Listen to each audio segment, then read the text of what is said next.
কম বয়সে আজকে হাঁটুর সমস্যা হওয়াটা একটা কারণ রিজন এটাও আছে, যেটা হচ্ছে আজকে আমরা যে খাওয়া দাওয়া করছি, হয়তো দেখুন একদিনে লাউটা ইঞ্জেকশন মেরে আপনাকে এত বড় করে দিল, ঠিক না? তো এই যে লাউটা আপনি খেলেন তো পেট তো ভরে গেল, কিন্তু পেট ভরে যাওয়ার পরও কী হলো, তার যে ভিটামিনস, যে মিনারেলস, যে ক্যালসিয়াম, এগুলো তো আমরা পাচ্ছি না শরীরের মধ্যে।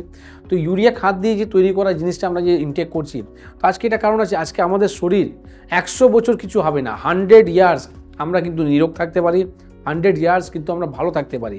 কিন্তু কেন থাকতে পারি না? কারণটা হচ্ছে কি, আজকে যে আমরা খাওয়া দাওয়া, আমাদের যে লাইফস্টাইলটা রয়েছে এটা কিন্তু খুব বাজে।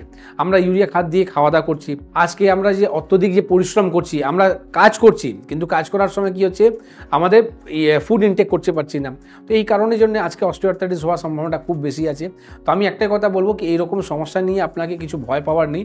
এরকম যদি সমস্যা হয়ে থাকে আপনাকে ভালো কিন্তু চিকিৎসকের দরকার রয়েছে, তার সাথে সাথে আপনাকে গুড একটা গাইডেন্সের দরকার রয়েছে কীভাবে আমরা লাইফস্টাইলকে লিড করব।